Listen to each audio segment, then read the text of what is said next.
Hello students, आगे continue करते हैं। क्वाड्रेटिक इक्वेशंस पढ़ रहे थे, मैंने आपको ये होमवर्क के लिए क्वेश्चन दिया था। तो अगर आपने मेरा चैनल अभी तक सब्सक्राइब नहीं किया तो चैनल को सब्सक्राइब कर लीजिए, वीडियो को लाइक कर दीजिए।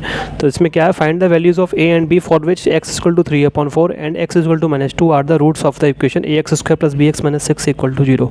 ठीक है, तो क्या दिया हुआ है कि हमको रूट्स दे रखे हैं इस इक्वेशन के रूट्स दिए हुए हैं x = 3/4 और x = -2। अब हमें a और b की वैल्यू पता लगानी है। ठीक है, find the values of A and B की वैल्यू पता लगाए फॉर विच, जिसके लिए x = 3/4 x = -2 जो है वो रूट्स हैं इस इक्वेशन के, जिसके लिए ये दोनों रूट्स हैं इस इक्वेशन के लिए।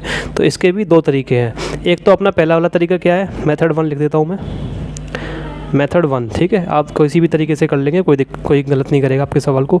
देखो, एक तो ये है कि x = 3/4 x = -2 इस इक्वेशन के रूट है, मतलब ये दोनों इस इक्वेशन को क्या करेंगे, सेटिस्फाई करेंगे। तो पहले इसको लिख लेंगे, since x = 3/4 is a root of, किसका रूट है, इसका ax² + bx - 6 = 0।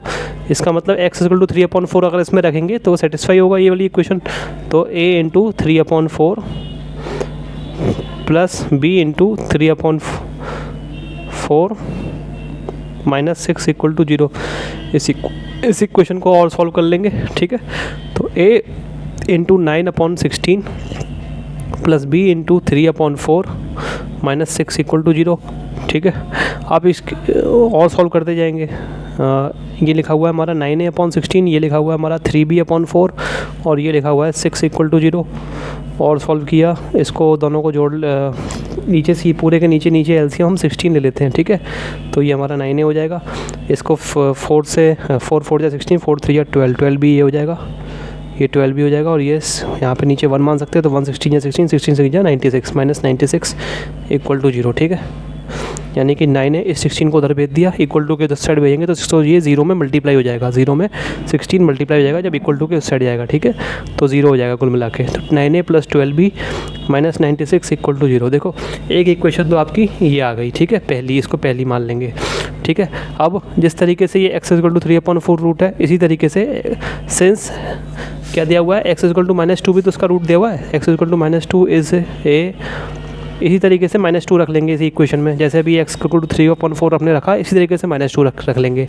ठीक है, root of equation of root of ये क्या है, ax² + bx - 6 = 0, इसमें रख लिया x = -2। ठीक है, तो a × -2 का होल स्क्वायर + b × -2 - 6 = 0। ठीक है, अब ये क्या है, 4, ये 4 हो जाएगा, -2 का स्क्वायर प्लस b × ये तो -2 ही रहेगा, और -6 = 0। ठीक है, ये हमारी हो जाएगी 4a - 2b - 6 = 0। अब देखो, इसको सेकंड मान लेंगे, तो इसमें क्या होगा आपके इस वाले तरीके में a और b में दो इक्वेशन आ जाएंगी। एक इक्वेशन तो ये आ गई, जिस तरीके से हमने जब लीनियर इक्वेशंस पढ़ी थी तो क्या आती थी, x और y में दो इक्वेशंस आती थी आपने। ठीक है, x और y में दो इक्वेशन आती थी, बस उनकी x की जगह यहाँ पे क्या हो गया, a हो गया है, और y की जगह क्या हो गया है, b हो गया है। बस लीनियर इक्वेशन है ये दोनों, ये वाली और ये वाली, 1 और 2। ठीक है, बस क्या हो गया है, x की जगह a हो गया है और y की जगह b हो गया है। अब इन दोनों को आप सॉल्व कर लेंगे और a और b की वैल्यू पता लगा लेंगे, चाहे किसी मेथड से कर लीजिए, चाहे सब्स्टिट्यूशन मेथड से कर लीजिए, चाहे एलिमिनेशन मेथड से कर लीजिए, चाहे किसी मेथड से कर लीजिए, चाहे क्रॉस मल्टीप्लिकेशन मेथड से कर लीजिए। ठीक है, तो ये एक तो तरीका आपका ये हो जाएगा। ठीक है, तो इनको सॉल्व करने के बाद जो आपकी a की वैल्यू आएंगी, सॉल्व करने के बाद है ना, मैं आपको आंसर चेक करने के लिए बता रहा हूँ, a = 4 और b = 5 आ जाएंगी। ठीक है, 1 और 2 इक्वेशन को सॉल्व करने के बाद। ठीक है, लीनियर इक्वेशन से आराम से सॉल्व हो जाएंगी। अब देखते हैं दूसरा तरीका क्या है। दूसरा तरीका बहुत बढ़िया तरीका है, इतना लंबा उसमें कैलकुलेशन नहीं होगा आपका। ठीक है, इसलिए दूसरा तरीका भी मैं आपको बता रहा हूँ। दूसरे तरीके में हम क्या करेंगे, वही सम ऑफ रूट्स और प्रोडक्ट ऑफ रूट्स। पहले तो इस इक्वेशन को किससे कंपेयर करेंगे, कंपेयरिंग गिवन इक्वेशन। ये हमें इक्वेशन दी गई, इसके रूट्स है। मैंने सवाल को छोटे में यहाँ लिख लिया, जिससे कि मुझे बार बार पेज ना पलटना पड़े। तो कंपेयरिंग गिवन इक्वेशन ये है हमारी गिवन इक्वेशन, या गिवन इक्वेशन की जगह ये पूरी इक्वेशन भी लिख सकते हो। ठीक है, कंपेयरिंग गिवन इक्वेशन की जगह आप ये ना लिखना चाहो तो पूरी इक्वेशन भी लिख सकते हो। क्या, ax² + bx - 6 = 0। इसको किसके साथ कंपेयर कर रहे हैं, विद ax², स्टैंडर्ड फॉर्म के साथ कंपेयर करेंगे। ax² + bx + c = 0 के साथ कंपेयर करेंगे। ठीक है, तो क्या होगा, a तो a के बराबर ही आएगा, b के बराबर ही आएगा, और c हमारा -6 के बराबर आ जाएगा। ठीक है, अब वही चीज़ सम ऑफ रूट्स क्या होता है, सम ऑफ जीरोज़ नहीं लिखेंगे आप, क्योंकि इक्वेशन है, क्या लिखेंगे, रूट्स लिखेंगे। सम ऑफ रूट्स का फॉर्मूला क्या होता है, माइनस बी अपॉन ए होता है, ठीक है। जो अगर ये हमारी इक्वेशन हो तो सम ऑफ रूट्स क्या होता है, माइनस बी अपॉन ए। बी की वैल्यू बी है, ए की वैल्यू ए ही है, तो यही रहेगा। अब सम ऑफ रूट्स क्या है, रूट्स हमारे क्या है, 3/4 और -2, तो हमने क्या रख दिया 3/4 -2, तो हमारा क्या गया माइनस बी अपॉन ए। और सॉल्व कर लिया इसको, तो ये 3 माइनस ये हो जाएगा 8/4 equal to minus B upon A. और इसको आप सॉल्व कर लेंगे तो आपका हो जाएगा ये 3 में से 8 गए -5/4 equal to minus B upon A, ठीक है। तो बी अपॉन ए यहाँ से हमारा बराबर आ जाएगा, माइनस से माइनस कट जाएगा, बी अपॉन ए हमारा आ जाएगा 5/4। इसको पहली इक्वेशन मान लें, ठीक है, पहली इक्वेशन मान लें या फिर कुछ भी वापस पहला मान, हाँ इक्वेशन ही कह सकते हैं और क्या। अब दूसरा हमने लिख लिया प्रोडक्ट ऑफ रूट्स, ठीक है, product of roots. Product of roots क्या हो जाएगा, प्रोडक्ट ऑफ रूट्स क्या होता है, सी अपॉन ए होता है, ठीक है। तो प्रोडक्ट ऑफ सी यहाँ पे क्या है, सी तो हमारा क्या है -6 है, ठीक है। तो प्रोडक्ट ऑफ रूट्स क्या हो जाएगा, रूट्स हमारे 3/4 और -2 है, तो 3/4 इंटू -2 ये हमारा प्रोडक्ट ऑफ रूट्स हो जाएगा। और ये किसके बराबर होता है, -6 अपॉन ए, ठीक है। अब देखो ध्यान से 3/4 -2 -6 ए, यहाँ से आराम से ए की वैल्यू निकल जाएगी, ठीक है। तो कितनी निकल जाएगी ए की वैल्यू, अगर मैं आप कैलकुलेशन करके निकाल ना, मैं सीधा दिखा देता हूँ। ए इधर आएगा और ये -6 डिवाइड बाई 3 और -2 नीचे आ जाएंगे, 3 इंटू -2 नीचे आ जाएंगे और 4 ऊपर चला जाएगा। तो आपके आ जाएंगे माइनस से माइनस कट गया, 2 3 या 6, ये दोनों कट गए, 6 केवल 4 आ जाएगी, क्या आ जाएगी, ए की वैल्यू आपको, ये 3 और 2 6 होता है, ये कट गया तो हमारी 4 आ गई, ठीक है। तो ए की वैल्यू जल्दी 4 निकल आई। अब इस ए की वैल्यू 4 को उठा के इसमें रख दें पी इक्वेशन 1 में, ठीक है। तो क्या आ जाएगी आपकी, लिख दें सब्सटीट्यूटिंग ए इक्वल टू 4, ये रख रहे हैं किस में, इन इक्वेशन 1। तो क्या हो गया, b अपॉन ए की वैल्यू क्या है 4 इक्वल टू 5/4। यहाँ से 4 नीचे कट जाएंगे या फिर 4 को उधर भेज दो तब भी समझ में आ जाएगा, ठीक है। तो b इक्वल टू क्या हो जाएगा 5/4 इंटू 4 से 4 कट गया, तो हमारा b क्या आ गया, b हमारा 5 के बराबर आ गया, ठीक है। तो एक तरीका आपका ये भी है, ठीक है। ये दो तरीके आपके हैं, ठीक है। तो आप किसी भी तरीके से कर सकते हैं। लास्ट में लिख देंगे हम hence a equal to 4 b equal to 5, यही आपको पता लगाना था, ठीक है। अगला सवाल देखिए, इसको चाहो तो आप खुद सॉल्व करने की कोशिश कर सकते हैं, CBSE 2017 में आ चुका है, ठीक है। वीडियो पॉज करके खुद सॉल्व करना चाहे कर सकते हैं। शो डैट दिखाइए कि x equal to minus BC upon AD is a solution of the quadratic equation. ये इस क्वाड्रेटिक इक्वेशन का ये जो सॉल्यूशन है ये हमको दिखाना है, ठीक है। इस सवाल को करने के भी दो तरीके हैं। एक तरीका तो देखो ये है, इस क्वाड्रेटिक इक्वेशन को पहले तो ये क्वाड्रेटिक इक्वेशन सही से आपको लिखनी पड़ेगी, ठीक है। आपको ax² plus bx plus c equal to 0 इस फॉर्म में लिखनी पड़ेगी, जो हमारी स्टैंडर्ड फॉर्म होती है, ठीक है। फिर इसको सॉल्व करना पड़ेगा, फिर इसके रूट्स निकालने पड़ेंगे, उनमें से एक रूट ये आ जाएगा, फिर आप दिखा दें कि ये इसका सॉल्यूशन है। लेकिन इतना लंबा क्यों कर रहे हो, ठीक है। हमको तो केवल ये दिखाना है कि 2 रूट निकलेंगे, है ना, बहुत बड़ा प्रोसीजर हो जाएगा। हमको तो केवल दिखाना है कि ये इसका सॉल्यूशन है। तो कुल मिला के करना क्या है, अगर हम इस वैल्यू को इसके अंदर x की इस वैल्यू को इसमें रख दें तो ये LHS, ये लेफ्ट हैंड साइड जो है, ये लेफ्ट हैंड साइड है, ये RHS है, राइट हैंड साइड। तो ये लेफ्ट हैंड साइड वाली जो टर्म है ये पूरी, ये क्या हो जाएगी, ये RHS के यानी कि 0 के बराबर हो जानी चाहिए, ठीक है। तो लिख देंगे सिंस, या फिर लिख दो लेट x इक्वल टू, या कुछ मत लिखो, लेट पर सीधा लिख दो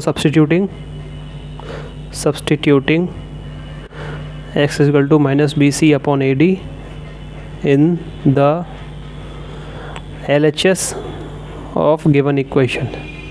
लेफ्ट हैंड साइड में रख रहे हैं ना खाली, फिर लेफ्ट हैंड साइड को हम RHS के बराबर प्रूफ कर देंगे कैलकुलेशन करके। तो LHS हमारी क्या है, केवल LHS उतारेंगे, AD² AX upon B plus 2C upon D x plus BC²। अब क्या करेंगे, x की वैल्यू रख देंगे, तो x की वैल्यू क्या है माइनस BC अपॉन AD, तो A अपॉन B, मैंने पहले तो ये A अपॉन B पहले लिख लिया, ठीक है। क्या है माइनस BC अपॉन AD, ठीक है, प्लस 2C अपॉन D, और फिर बाहर रखेंगे वैल्यू माइनस BC, ये x है ना इधर, माइनस BC अपॉन AD और प्लस BC²। सॉल्व करते जाएंगे, ठीक है। तो अब क्या होगा, ये ए से ये वाला ए कट जाएगा, ये बी से ये वाला बी कट जाएगा, अंदर रह जाएगा सी अपॉन डी रह जाएगा, माइनस सी अपॉन डी बाहर है, 2c अपॉन डी, ठीक है। अब minus B C upon A D plus B C square, ठीक है, A D square 2c upon D में से सी अपॉन डी जाएगा तो कितना बचेगा, किसी चीज़ के दोगुने में से एक चीज़ वो जा रही है, एक चीज़ जा रही है, ठीक है, किसी चीज़ का दोगुने में से हम उस चीज़ को घटा रहे हैं तो क्या बचती है, वही चीज़ बचती है, ठीक है। तो 2c अपॉन डी में से c अपॉन डी जाएगा तो कितना बचेगा, c अपॉन डी बचेगा, ठीक है। और ये बाहर क्या है, minus B C upon A D, ठीक है, प्लस बी सी स्क्वायर, ठीक है। अब क्या हो जाएगा, d से ये d कट जाएगा, ठीक है, और d का मतलब D square D times cut जाएगा और एक d ये इससे कट जाएगा, ठीक है। ये a से ये वाला a कट जाएगा और क्या हो जाएगा, ये बच जाएगा हमारा minus B C square, minus c इसमें c मल्टीप्लाई जाएगा और ये प्लस बी सी स्क्वायर, ये हमारा 0 के बराबर आ जाएगा और जो हमारा RHS के बराबर आ जाएगा, ठीक है। अब लिख देंगे सिंस LHS, या फिर लिख लो LHS हमारी RHS के बराबर आ गई। अब सिंस क्योंकि LHS हमारी RHS के बराबर आ चुकी है, इसका मतलब क्या है, x equal to minus B C upon A D satisfy करता है इस इक्वेशन को, सेटिस्फाइज द गिवन इक्वेशन, ठीक है। और जो चीज़ उस इक्वेशन को सेटिस्फाई करती है वो उसका सॉल्यूशन होती है। इसका मतलब x equal to minus B C upon A D is the solution, या फिर रूट कुछ भी लिख लो, क्वेश्चन में सॉल्यूशन लिखा हुआ है तो इज़ दी सॉल्यूशन या इज़ ए सॉल्यूशन, सॉरी ए लिखा हुआ है क्वेश्चन में, is a solution of the given equation, ठीक है। तो ये तरीका ज़्यादा सिंपल है, आप इसको पूरा सॉल्व करेंगे इस इक्वेशन को, उसके रूट्स निकालेंगे, उतना करने की ज़रूरत नहीं है, आपको बस ये दिखाना है कि ये इसका रूट है, तो इसकी वैल्यू सीधी इसमें रख दी, LHS हमारा RHS के बराबर आ गया, ठीक है। अभी अगला सवाल देखिए, ये वही सवाल है जो अभी हमने किया है, बस इससे मैंने थोड़ा सा चेंज करके लिख लिया है, यही सवाल है। अब आपको यही सवाल इस तरीके से भी आ सकता है कि इसके आप रूट्स पता लगाएं, ठीक है। तो क्या करेंगे, अगर ऐसे मैंने सवाल बना लिया अपने आप, फाइंड रूट्स ऑफ, ठीक है, जो सवाल था उसके आपके रूट्स पता लगाने के लिए दे दिया गया, फिर तो आपको क्या है पूरा सॉल्व करना ही पड़ेगा, आपको रूट्स पता लगाने ही पड़ेंगे, ठीक है, फिर कोई शॉर्टकट नहीं है। तो हम इसको सॉल्व करने की कोशिश करते हैं। क्या दिया हुआ है, A D square A x upon B plus 2c upon D x plus B C square equal to 0, ठीक है। अब जैसे कि मैंने आपको पिछले क्वेश्चन में भी बताया था कि इस इक्वेशन को हमें किस में बनाना पड़ेगा, स्टैंडर्ड फॉर्म में बनाना पड़ेगा। स्टैंडर्ड फॉर्म हमारी क्या होती है, A X square, standard form क्या होती है हमारी, A X square plus B x plus C equal to 0, ये होती है हमारी स्टैंडर्ड फॉर्म। इस फॉर्म के हमें को बनाना पड़ेगा, मतलब एक्स स्क्वायर वाली टर्म को एक साथ ले लेंगे, एक्स वाली टर्म को एक साथ ले लेंगे और जो कॉन्स्टेंट है उसको एक साथ छोड़ देंगे, ठीक है। तो क्या करते हैं, देखो खोल लेते हैं इस ब्रैकेट को, ये तो देखो साफ दिख रहा है बी सी स्क्वायर, ये क्या है कांस्टेंट टर्म नहीं है, ठीक है ना। यहाँ पे अब जहाँ पे x आ जाए वहाँ पे ए बी सी ये सब क्या हो जाते हैं, कांस्टेंट हो जाते हैं, ए बी सी डी सब कांस्टेंट की तरह इनको हम ट्रीट करते हैं, ठीक है। तो ये बी सी स्क्वायर ये तो कांस्टेंट ही है। अब इसको खोल लेते हैं, ठीक है। तो इसको हम कैसे खोलेंगे, देखो ए डी स्क्वायर और ये x दिख रहा है। अब ए डी स्क्वायर में ये अंदर वाली टर्म मल्टीप्लाई करेंगे और फिर उसमें x मल्टीप्लाई करेंगे। एक तरीके से ऐसा समझ लो, ये x को आगे लिख लेते हैं तो ज़्यादा समझने में आसानी होगी। ए डी स्क्वायर x लिखा हुआ है, इस x को मैंने यहाँ लिख लिया, ठीक है। अंदर क्या लिखा हुआ है, A x upon B plus 2c upon D, यही तो लिखा हुआ है ये, और क्या लिखा हुआ है plus B C square equal to 0, ठीक है। अब देखो ए डी स्क्वायर एक्स में मैंने क्या मल्टीप्लाई किया, पहले ये मल्टीप्लाई किया ए एक्स अपॉन बी और फिर प्लस का निशान बीच में, फिर इसी कुछ फिर इस टर्म को इसमें मल्टीप्लाई किया, इस टर्म में पहले इस टर्म में मल्टीप्लाई किया प्लस फिर इसको इसमें, ऐसी तो ब्रैकेट खोलते हैं ए D square x into 2c upon D, ठीक है। और प्लस बी सी स्क्वायर वैसा का वैसा ही, ठीक है। ये हमारा कितना हो जाएगा, देखो आप ए डी स्क्वायर, देखो एक्स और एक्स मिलके एक्स स्क्वायर बन जाएंगे, इतना तो साफ दिख रहा है। और कुछ कटेगा, ए कुछ नहीं कटेगा, ए स्क्वायर यहाँ आ जाएगा और ए स्क्वायर डी स्क्वायर पहले से है ही, ठीक है। ए स्क्वायर डी स्क्वायर और नीचे बी है ही, ठीक है, एक्स स्क्वायर, ठीक है, ये आ जाएगा, ठीक है। A square D square B upon B, इस पूरे को एक ब्रैकेट में बंद कर लेता हूँ और एक्स स्क्वायर को अलग लिख लेता हूँ क्योंकि उससे देखने में थोड़ा अच्छा लगेगा, क्योंकि हमारा वो किस फॉर्म में बनाना है, इस फॉर्म में बनाना है ना, A X square plus B x plus C, ठीक है। तो ये इस तरीके से मैंने लिख लिया। अब इसको क्या कर लेते हैं, ए डी स्क्वायर नहीं करेंगे ब्रैकेट बंद तो भी कोई दिक्कत नहीं है, ठीक है, ये तो मैंने ऐसे ही कर लिया है बस। ए डी स्क्वायर एक्स और यहाँ पे क्या हो जाएगा, देखो डी से डी कट जाएगा, ये डी से ये डी स्क्वायर कितने टाइम्स कट जाएगा, डी टाइम्स कट जाएगा, ठीक है। तो ए डी 2ADC हो जाएगा, क्या हो जाएगा 2ADC, लेकिन 2ACD लिखना सही रहेगा क्योंकि ए के बाद सी आता है, सी के बाद डी आता है अल्फ़ाबेट में, ठीक है ना। 2ACD x, ठीक है। और ये हमारा क्या हो जाएगा BC स्क्वायर, तो BC का 0, ठीक है। तो इस तरीके से हो गया, ठीक है। इसको भी चाहो तो ब्रैकेट में बंद कर लो। तो x के साथ ये वाला टर्म है, x स्क्वायर के साथ ये वाला टर्म है, और ये कांस्टेंट है हमारा, ठीक है। कैसे सॉल्व करते थे क्वाड्रेटिक इक्वेशन को, एक तो हमारा देखो फैक्टराइजेशन मेथड है और एक हमारा श्रीधराचार्य रूल है, चाहे आप किसी से भी सॉल्व कर सकते हैं, ठीक है। श्रीधराचार्य रूल में तो सीधा आपको फार्मूला लगा देना है बस, ठीक है। तो वो सीधा सॉल्व हो जाता है, उसमें तो कुछ बताने वाली बात है नहीं। तो इसमें मैं आपको फैक्टराइजेशन से सॉल्व करके दिखाता हूँ। तो फैक्टराइजेशन में क्या करते थे, ये और इसको मल्टीप्लाई करते थे, जो एक्स स्क्वायर की टर्म और जो कांस्टेंट होती थी, रफ में करते थे सब काम, ठीक है। तो अब सारा काम रफ में चल रहा है, यहाँ से स्टार्ट रफ हो रहा है मेरा, ठीक है। आप चाहो तो आप क्या करना, कॉपी के जो आपकी एग्जाम की कॉपी है उसमें एक तरफ से ऐसे लाइन खींच लेना और रफ कर देना, क्योंकि कॉपी वो चौड़ी आती है आपकी, ठीक है ना। तो मैं इसमें रफ़ी BC स्क्वायर को किस में मल्टीप्लाई करेंगे, A square D square upon B, इससे मैंने इस कांस्टेंट टर्म को BC स्क्वायर से मल्टीप्लाई कर दिया, ठीक है। तो B से B कट गया, तो ये मेरा हो गया A स्क्वायर, फिर D स्क्वायर और C स्क्वायर, तो C स्क्वायर D स्क्वायर लिख लिया, ठीक है। D स्क्वायर C स्क्वायर भी लिख सकते हो, कोई दिक्कत नहीं है, ठीक है। लेकिन मैथ का एक ये कन्वेंशन होता है कि जो अल्फ़ाबेट पहले आता है उसको पहले लिखा जाए, मतलब अगर D square C square A square लिखा जाए तो उसकी जगह अगर ऐसा लिखा जाए, बुक्स में आपको ऐसे ही लिखा मिलेगा, A पहले लिखा मिलेगा, A के बाद C आता है ABCD में, और C के बाद D आता है, ऐसे लिख लेंगे तब भी कोई टीचर गलत नहीं करेगा, ठीक है। तो A square C square D square, तो इन दोनों को मल्टीप्लाई किया ये। अब इसके इस तरीके से दो फैक्टर करने हैं कि बीच में क्या बन जाए, 2ACD बन जाए, उन फैक्टर को जोड़ के, ठीक है। जोड़ के घटा के, मतलब कैसे भी बन जाए 2ACD बन जाए, ठीक है। तो उनको जोड़ के हमारा 2ACD बन जाए, तो क्या बनेगा, देखो साफ साफ दिख रहा है 2 टाइम्स ACD हो रहा है, ठीक है। तो मैं इनके क्या फैक्टर कर लेता हूँ, क्या मैं इसको इस तरीके से लिख सकता हूँ, इस वाली चीज़ को ACD का होल स्क्वायर लिख सकता हूँ। स्क्वायर पावर सब पे है, तो स्क्वायर पावर क्यों ने एक पूरा ब्रैकेट बंद कर लिया और बाहर ले ली एक पावर पूरी बाहर, ACD का स्क्वायर भाई 2 इंटू 3 का होल स्क्वायर लिखो, या फिर 2 स्क्वायर इंटू 3 स्क्वायर लिखो, बात तो बराबर ही है। 2 स्क्वायर इंटू 3 स्क्वायर कितना हो जाएगा, 4 इंटू 9 यानी कि 36, और यहाँ क्या हो जाएगा 2 3 या 6, और 6 का स्क्वायर कितना होता है 36, दोनों जगह 36 आंसर आ गया, ठीक है। वही चीज़ करी है, ACD का होल स्क्वायर लिख लिया। अब ACD का होल स्क्वायर के हमको इस तरीके से दो टुकड़े करने हैं कि जोड़ के क्या आ जाए ACD, तो दो टुकड़े कर देते हैं, एक ACD हो गया, एक ACD यहाँ हो गया, ठीक है। दोनों को जोड़ेंगे तो क्या आएगा, दोनों को मल्टीप्लाई करेंगे तो ये आएगा ACD का होल स्क्वायर, या फिर ये आ जाएगा A square C square D square, ठीक है। और दोनों को जोड़ेंगे तो क्या आएगा, हमारा ये आ जाएगा 2ACD आ जाएगा, ठीक है। समझ में आ गई बात। तो 2ACD x है, तो x के साथ आगे x और लगा देंगे, ठीक है। तो 2ACD x को हम इस तरीके से लिख सकते हैं, ठीक है। अब यहाँ से दोबारा से हमारा सवाल स्टार्ट करते हैं, ये वाला देखो। अब क्या लिख लेंगे, बस कुछ नहीं। अब तो D square upon B x square plus ACD x plus ACD x और plus BC square equal to 0, ठीक है। अब क्या किया मैंने, जो कॉमन ले सकते हैं वो कॉमन ले लेंगे, ठीक है। एक तो मेरा क्या आ जाएगा, x कॉमन आ जाएगा, साफ दिख रहा है। एक क्या कॉमन आ जाएगा, a कॉमन आ जाएगा, d कॉमन आ जाएगा, ठीक है। a आ जाएगा, आराम से आ जाएगा a, और x आ जाएगा, और ADX 3 आ गए, ठीक है। c आ सकता है, c नहीं आ सकता, बस इतने ही आएंगे, ठीक है। कॉमन चेक करने के लिए करें, छोटी टर्म है ना, जो चीज़ जिसमें पावर कम दिख रही है, छोटी दिख रही है, उससे चेक कर लें। इसमें a है, इसमें a की पावर स्क्वायर है, लेकिन इसमें a है तो a कॉमन ले लिया। c है, c नहीं है, छोड़ो। d है, d का स्क्वायर है, मतलब d भी है इसमें, d ले लिया। और x है, हाँ x का स्क्वायर है यहाँ पे, तो x ले लिया हमने कॉमन, ठीक है। छोटी पावर हमेशा दे देते हैं। तो ADX हो गया यहाँ पे, ठीक है, ADX हो गया।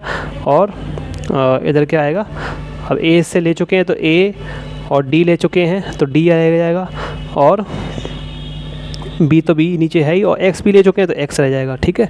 और ADX ले चुके हैं यहाँ तो अंदर क्या रह जाएगा, C रह जाएगा, ठीक है। ये चीज़ बड़े ध्यान से करनी है आपको, ठीक है। और प्लस यहाँ पे क्या ACDX प्लस BC स्क्वायर, यहाँ से क्या कॉमन ले सकते हैं हम, यहाँ से हम ये BC स्क्वायर लिखा हुआ है, ठीक है ना। यहाँ से देखो हम आराम से C ले सकते हैं, और कुछ नहीं, B तो है ही नहीं इसमें, छोटे इस BC स्क्वायर से मैं चेक कर रहा हूँ, ठीक है। B तो है ही नहीं इसमें, C स्क्वायर, लेकिन यहाँ C है तो केवल C कॉमन ले पाएंगे, ठीक है। तो केवल C कॉमन ले लिया, तो अंदर क्या रह जाएगा ADX, और ADX upon ADX plus BC, ठीक है, प्लस BC, ठीक है। इक्वल टू 0, ठीक है। अब चीज़ अब देखो, अब इसमें एक बहुत चीज़ ध्यान से समझने वाली है। देखो ए डी एक्स कॉमन ले लिया, इधर क्या आ गया, A D x upon B plus C, ठीक है। लेकिन यहाँ पे देखो दोनों ब्रैकेट सेम नहीं बनना है, ये चीज़ आप देखो। यहाँ पे ए डी अपॉन बी आ रहा है, यहाँ पे A D x plus B C आ रहा है, यहाँ पे A D upon B x plus C आ रहा है, ये ठीक है। तो क्या कर सकते हैं, तो हम ज़बरदस्ती इसमें से क्या ले लेंगे, एक बी कॉमन और ले लेंगे, ठीक है। तो क्या होगा, ये नीचे बी से डिवाइड हो जाएगा और ये इसमें ये नीचे इसके नीचे बी आ जाएगा, ठीक है। कैसे आ जाएगा, देखो किसी चीज़ से हमें ज़बरदस्ती, जैसे कि सी लिखा हुआ है, ये सी लिखा हुआ है, सी से मुझे ज़बरदस्ती बी कॉमन लेना है। तो इसका तरीका ये होता है कि मैंने इससे बी बाहर कॉमन ले लिया, तो मैं क्या करूँगा, अंदर ब्रैकेट में इसको बी से डिवाइड कर दूँगा। फिर जब ये ब्रैकेट खुलेगा तो बी से बी कट जाएगा, दोबारा हमारा सी आ जाएगा। समझ आ रही बात। जैसे मुझे किसी चीज़ से मान लो लिखा हुआ है डी लिखा हुआ है, डी से मुझे बाहर कॉमन लेना है बी कॉमन आ नहीं सकता, इसमें डी है ही नहीं, तो जगह ज़बरदस्ती कॉमन लेना है। तो क्या करेंगे, बाहर बी कॉमन ले लेंगे, कोई दिक्कत नहीं, लेकिन अंदर बी से डिवाइड कर देंगे फिर, ठीक है। तो वही काम यहाँ करेंगे, ज़बरदस्ती काम क्या करेंगे, इसमें से एक बी कॉमन और ले लेंगे, जिससे कि ये दोनों ब्रैकेट सेम बन जाए अंदर वाले, ठीक है। तो एक बी कॉमन ले लिया, तो अंदर क्या रह जाएगा, क्योंकि हमने बी क्या किया है, बाहर मल्टीप्लाई कर रहे हैं सी, तो अंदर से क्या करना पड़ेगा, डिवाइड करना पड़ेगा। तो A D upon B x दोनों टर्म से डिवाइड करेंगे, बी सी अपॉन बी क्या हो जाएगा, बी से बी कट जाएगा, तो ये क्या रह जाएगा, सी रह जाएगा, इक्वल टू 0। देखो अब दोनों ब्रैकेट सेम बन गए, ठीक है। इस सवाल को आप अपने आप करना, मेरे कराने के बाद अपने आप खुद सॉल्व करने की कोशिश करना, अच्छा रहेगा आपके लिए। ए डी एक्स प्लस, ये सी बी को बी सी लिख लिया मैंने, ठीक है। A D x plus B C, एक ब्रैकेट तो ये बन गया, एक ब्रैकेट बन गया मेरा A D x upon B plus क्या हो जाएगा, प्लस सी इक्वल टू 0। अब आपको बस सॉल्व कर लेना है, मैं आपको बता देता हूँ क्या वैल्यू आएगी। देखो एक तो यहाँ से आ जाएगी, वही लिख लेना इक्वेशन क्या, या तो ये इक्वल टू 0 या इक्वल टू 0, या तो ये वाला एक ब्रैकेट जो है plus B C equal to 0, और ये वाला ब्रैकेट जो है A D x upon B plus C equal to 0, ठीक है। तो क्या है, A D x plus B C, A D x plus B C equal to 0, और A D upon B x plus C, A D upon B x plus C equal to 0, ठीक है। हाँ सही है। अब क्या करेंगे, ये 0 के बराबर होगा, तो x की आप सॉल्व कर लेना। x की वैल्यू मुझे साफ दिख रही है, क्या आ जाएगी, माइनस बी सी उधर चला जाएगा जब इसको 0 के बराबर रखेंगे, ठीक है, और डिवाइड बाई ए डी हो जाएगा। एक वैल्यू तो ये आ जाएगी, या फिर एक वैल्यू यहाँ से आ जाएगी, सी उधर जाएगा माइनस सी, और फिर divide by A D upon B करेंगे तो ए डी नीचे आ जाएगा, बी ऊपर मल्टीप्लाई हो जाएगा, ठीक है। तो ये माइनस बी सी हो जाएगा, ठीक है। तो माइनस सी और minus C divide by A D upon B, हाँ सही यही हो जाएगा। तो हमारा x इक्वल टू क्या आ जाएगा, minus B C upon A D, और x इक्वल टू ये भी क्या आ गया, minus B C upon A D, ठीक है। दोनों जगह क्या आ गए, सेम रूट्स आ गए, तो क्या आ गए, रिपीटेड रूट्स। तो इसके लिख देंगे हैंस x इक्वल टू, या फिर सीधा लिख दें minus B C upon A D क्या है, is the repeated root. Repeated root होता है जब दोनों वैल्यू सेम आ जाए, तो क्या होता है, repeated root of the given equation. Repeated root का एक और मतलब ये होता है कि जो हमारी इक्वेशन जो थी वो क्या थी, किसी चीज़ का होल स्क्वायर थी। किस चीज़ का होल स्क्वायर थी, ये एक्स्ट्रा इन्फॉर्मेशन है, ठीक है, सवाल तो हो गया। हमारी जो इक्वेशन दी हुई थी वो हमारा क्या आ रहा है, root x equal to minus B C upon A D आ रहा है, ठीक है। अब जब हमारे दो रूट्स आते थे, क्या अल्फ़ा और x इक्वल टू बीटा, दो रूट्स आते थे, तो हमारी इक्वेशन क्या होती थी, x माइनस अल्फ़ा, यहाँ से एक फैक्टर बन जाता था, और यहाँ से एक फैक्टर ये बन जाता था x माइनस बीटा, इन दोनों को मल्टीप्लाई कर देते थे, हमने पॉलिनोमियल में पढ़ रखा है ये। तो हमारी इक्वेशन बन जाती थी x minus alpha into x minus beta equal to 0 बन जाती थी, ठीक है। इसी तरीके से यहाँ इक्वेशन बन जाएगी, लेकिन यहाँ पे रिपीटेड रूट्स हैं, यही चीज़ दो बार है, तो x plus B C upon A D और x plus B C upon A D, ठीक है, इक्वल टू 0। तो ये हमारा x plus B C upon A D का क्या है, होल स्क्वायर है। जो इक्वेशन हमको दी हुई है, किसका स्क्वायर है, इसका होल स्क्वायर है। चाहे इसको आप खोल लेंगे तो वही इक्वेशन आ जाएगी आपकी, ठीक है।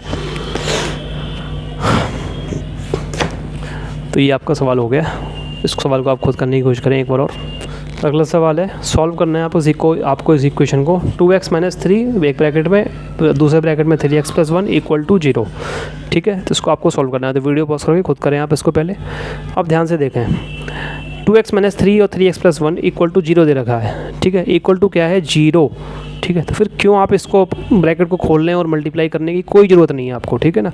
आप बहुत से लोग गलती यही कर देंगे कि इन दोनों ब्रैकेट को खोलेंगे, मल्टीप्लाई करेंगे, ठीक है, फिर उसकी जो इक्वेशन बनेगी इसको सॉल्व करेंगे।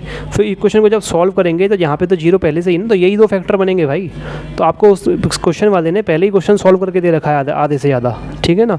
तो आपको कुछ नहीं करना है, क्या करना है, आपको ये दे रखा है 2x - 3, लेकिन ये तभी होता है जब क्या है इक्वल टू 0 दे रखा हो।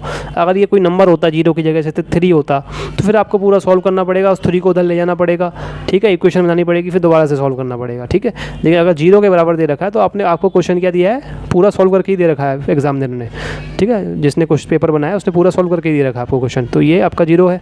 इसका मतलब क्या होगा, या तो 2x - 3 इक्वल टू 0 होगा, या फिर 3x + 1 इक्वल टू 0 होगा। यानी कि यहाँ से क्या जाएगी वैल्यू 3/2, 3 उधर जाएगा, 2 से डिवाइड हो जाएगा, ठीक है। या फिर यहाँ से क्या जाएगी x = 1 उधर जाएगा, -1/3 हो जाएगा।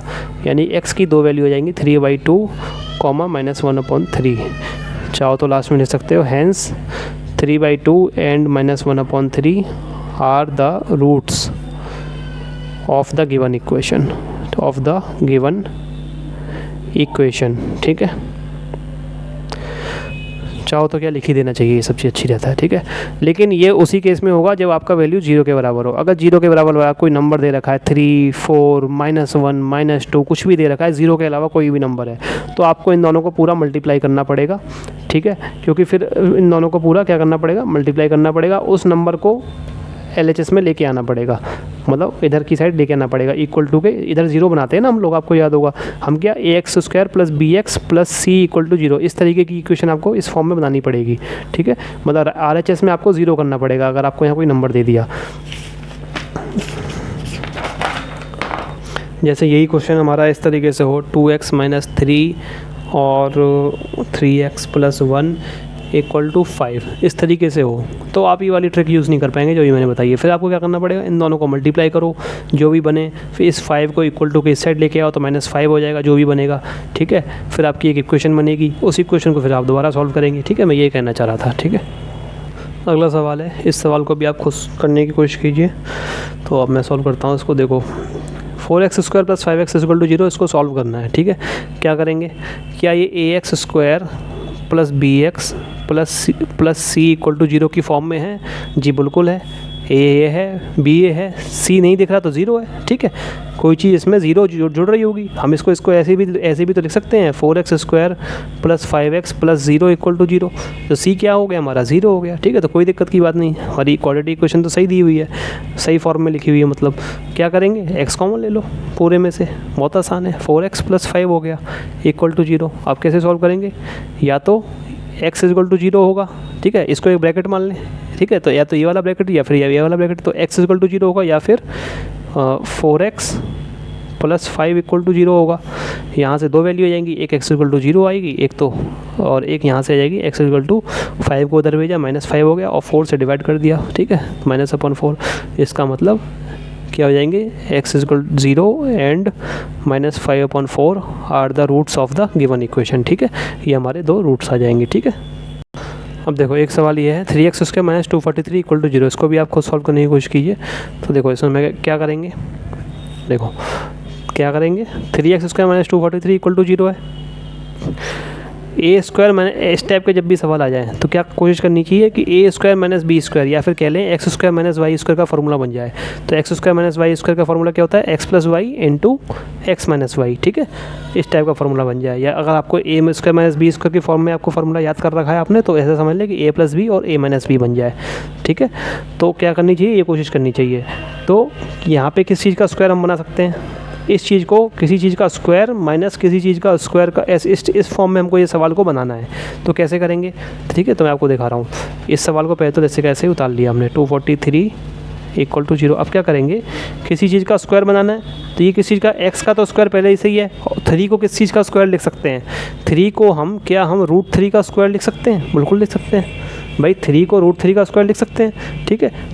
तो हम इसको √3 और x इनका क्या लिख लेंगे, स्क्वायर लिख लेंगे। x का तो स्क्वायर है दिख ही रहा था, और √3 का क्या कर लिया, स्क्वायर रूट ले लिया, तो √3 अब 243 है इधर, ठीक है। अच्छा एक चीज़ गलती हो गई इसमें से 3 कॉमन आ जाएगा आपका, ठीक है। ये तो तब करना है जब कॉमन नहीं आ पाए, इसमें से पूरे में से 3 कॉमन आ जाएगा। देखो एक्स स्क्वायर ये भी करना होता है, लेकिन इसमें से 3 कॉमन आ रहा है तो पहले 3 कॉमन ले लेते हैं, ठीक है।